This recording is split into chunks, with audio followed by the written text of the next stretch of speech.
The Feast of the Transfiguration. Every August 6th, the church celebrates this amazing manifestation, this miraculous conversation. This year, because it's on Sunday, it interrupts the ordinary Sunday scheme. So it's a very important event in the life of Jesus, the apostles, and the church. We'll do a little Bible study here a little bit. I highly recommend reading Peter's account in his second epistle, which is our second reading for the liturgy today. Peter recalls the event. He was there. And then we turn to the gospel. So that Jesus takes the three. They are apparently the favored three. They will be with Jesus as he prepares to be arrested and the Passion. So they're up this mountain. Mountain, of course, is a great place of revelation. It's close to God in many cultures, and at that time too, Moses went up a mountain to receive the law. So Jesus takes these three up there and is transfigured. What does that mean, to be transfigured? Well, there was something there, a figure was there, but there was more than usual to be perceived. It was a manifestation of the humanity and the divinity of Jesus together. And the three got a glimpse of it, and the readers of the gospel get a little glimpse of something very special, transfigured. And then there are two, is it a vision or a mistake or something, that Moses and Elijah are there. And Peter says, let's build three tents for permanence. Moses, in the time of Jesus, was in a way, the doctor of the law and the presenter of the law on the mountain. And Elijah represents the prophetic, the more personal advancement of God towards God's people and asking for responses. Elijah went around doing good things. And then he's going to build a tent for Jesus. So it's the past law, the past prophecies that are represented there, and then there's Jesus, the very new representation and reality of God's presence. In a way, one of the ways to look at it is they really are having a liturgy. If you grant me a little poetic freedom. And like most of us who go to Mass, we're there and we're not there. Our minds drift, our imaginations come into play. But they're there. And it's a holy place, the mountain. And Jesus invited them into relationship. Now, can the relationship be more than predictable? Can there be something new? And so maybe the transfiguration is there's a newness about Jesus and God's relationship with humanity. So it's a liturgy. And there's an intimacy there. And Peter says, let's just stay here. This is good enough. And then there is something new again. There's another figuration. There's a mist or a cloud that comes over them.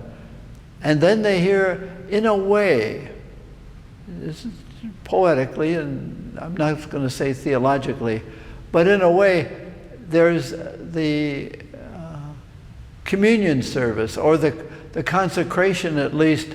This is my beloved Son. We say, behold the Lamb of God. He's here. God in the cloud is saying, this is my beloved Son. He's here. He's with you. And listen to him. There's an announcement to be listened to, and the announcement is Jesus himself. Listen to him. I am well pleased in him. It's a consecration, a blessing. And then it's gone. It's mystical. It's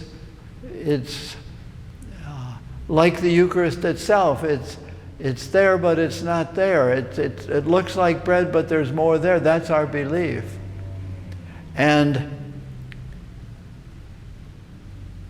then Jesus says, don't be afraid. Let's go. It's a missioning, just like the Eucharist is a missioning service. It's a liturgy to be celebrated here, but we don't stay there. We don't build 3 tents and stay there. It's about going down the mountain. So that's the feast.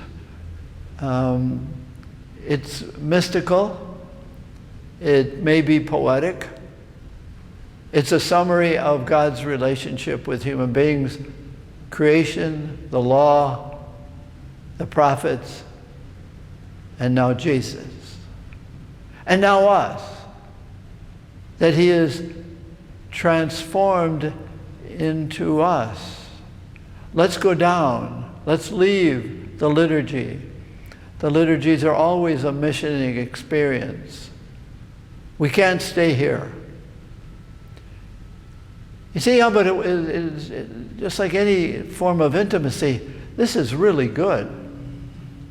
This poem or this play or conversation, this relating is, let's just stay here on the park bench or by the lake or whatever. Let's stay here, it's good. And Jesus said, no, there's more good to share what we have received. I was given my being the beloved at my baptism. It's being reinforced here at the Transfiguration. I know who I am. I have received myself, and I'm asking you to receive yourself, which is very Eucharistic, isn't it? Do not be afraid. I will go with you. Let us go together.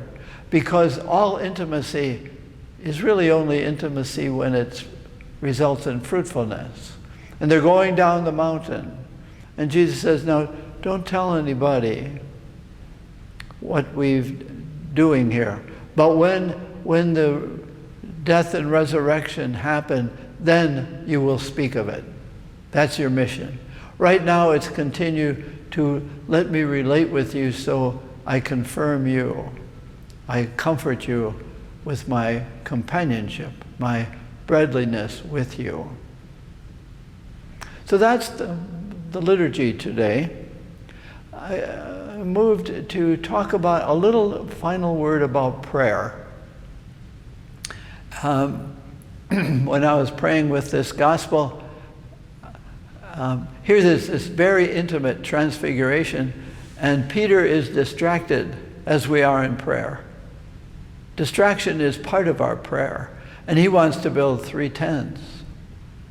The planner, the builder, the doer, Peter. But no, he has to listen some more. He has to be given confidence. So prayer for us is listening to what will make our lives fruitful in whatever form that is. So Jesus comes to them according to the way they can receive it.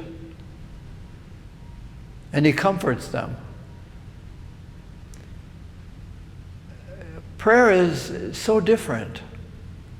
The other apostles do not experience the Transfiguration. We've got to let, I think, individual prayer be as individual as our fingerprints, our personalities. He comes to us according to us. Or you say, he comes to us according to him. No, he is always the one who is coming. God is always the finder. God is always the visitor. But he comes to each of us according to the way we get visited.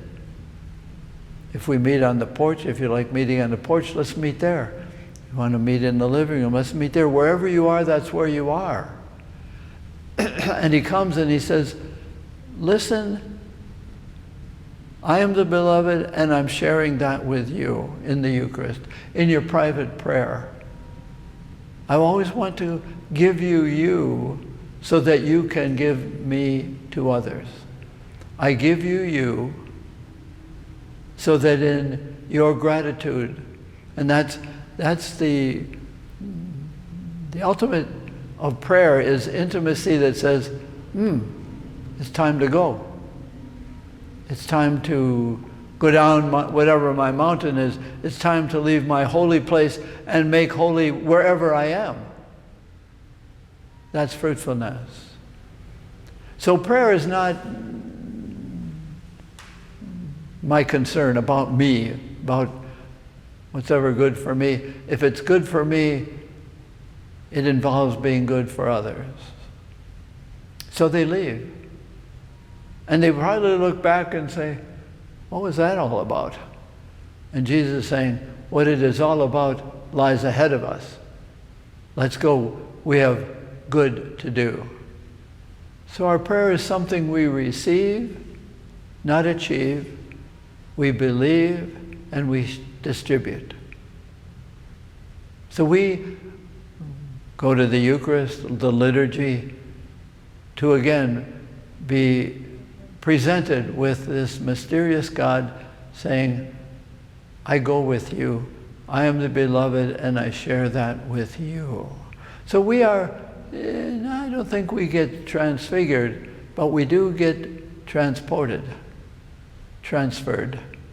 Our image of ourselves, now we hear that he shares his being beloved with us at the liturgy and at our own private prayer.